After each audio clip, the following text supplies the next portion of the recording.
नमस्कार।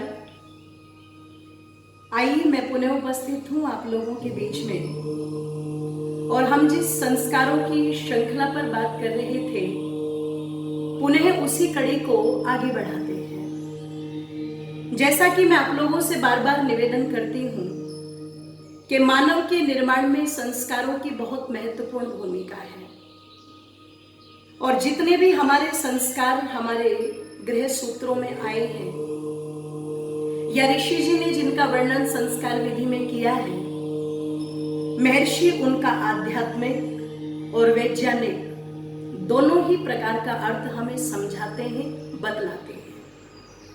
इसलिए मेरा ये भी भाव रहता है कि आज के हमारे जो भी युवा पीढ़ी है, जब भी हम किसी युवक और युवती को एक परिणय सूत्र में बांधते हैं तो नाना प्रकार के उपहार हम उनको भेंट करते हैं। उन उपहारों में आप लोग एक उपहार मेरी मान करके भी उनको दिया करें, जिसका नाम है संस्कार विधि। और हो सकता है संस्कार विधि की भाषा थोड़ी क्लिष्ट है, वो समझ में ना आए, तो उसके लिए संस्कार चंद्रिका, जिसमें उसी के अर्थ को सरल करके दर्शाया गया है, उसको एक बार अवश्य पढ़ें ताकि संतान निर्माण की योजना माता पिता को भली प्रकार पहले से पता रहे। तो आइए हम चलते हैं। जिस निष्कर्मण संस्कार की चर्चा हम लोगों ने की थी, उसके बाद का जो संस्कार है वह है मुंडन संस्कार।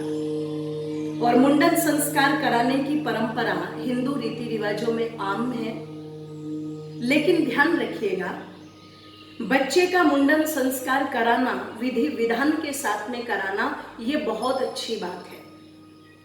पर आज कुछ लोगों को मैं देखती हूँ कि जब वो किसी बालक का मुंडन संस्कार कराते हैं तो अधिकतर गंगा जी के किनारे पर ले जा करके या अन्य अन्य नदियां जिनको हम सम्मान देते हैं, धार्मिक मानते हैं, उनके किनारे पर ले जा करके कराते हैं। और पता लगा कि अपने आप तो बैठ करके वहां पर हलवा पूड़ी खाएंगे, पर जिन नदियों को मां कहते हैं, जो नदियां दिव्य गुणों से युक्त हैं और जो हमारी फसलों को पुष्पित और पल्लवित करने का काम करती हैं, जो हमारी जीवन आधार है, उन नदियों में हम चलते हुए उस बालक के बालों को डाल देते हैं। मेरी कुछ बातों को याद रखिएगा जो ऋषि जी ने लिखी। ऋषि कहते हैं मुंडन संस्कार जब भी कराएं तो बड़ी समझदारी के साथ, बड़ी सूझबूझ के साथ और वैदिक विद्वानों की उपस्थिति में कराएं। ये संस्कार 5 वर्ष में भी होता है और 6 वर्ष में भी होता है। और जब भी मुंडन संस्कार कराए तो आटे की एक बड़ी सी लोई लेकर के बालक के जो भी बाल उतारे गए हैं वेद मंत्रों को बोल करके, क्योंकि उन बालों का उतरना भी सीधा सीधा कहीं ना कहीं बुद्धि के साथ उस व्यवस्था को जोड़ता है। ध्यान रखिएगा, कहते हैं सीधी सीधी हवा जाकर के सर में लगती है, सर ठंडा रहता है तो बालक का मस्तिष्क भी ठंडा रहता है, बुद्धि बढ़ती है। तो वो जो बाल है वो आटे की लोई में लपेट करके उनको भूमि में दबा देना चाहिए, न कि उसको चलती हुई नदी के अंदर डाल दिया जाए। ध्यान रखिएगा, हमारे देश के अंदर नदियों को मां कहा जाता है, पर फिर भी हम जितनी भी उल्टी सीधी चीजें होती हैं वो सब उन माताओं को अर्पण कर देते हैं।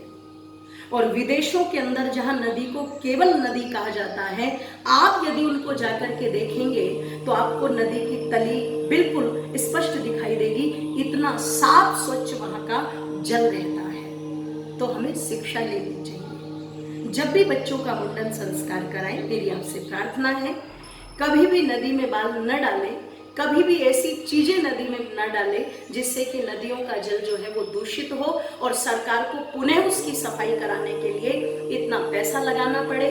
जो पैसा सरकार वहां खर्च करती है वो हमारी और आपकी उन्नति में और जगह भी लग सकता है। तो यही है मुंडन संस्कार, इसका ध्यान रखें।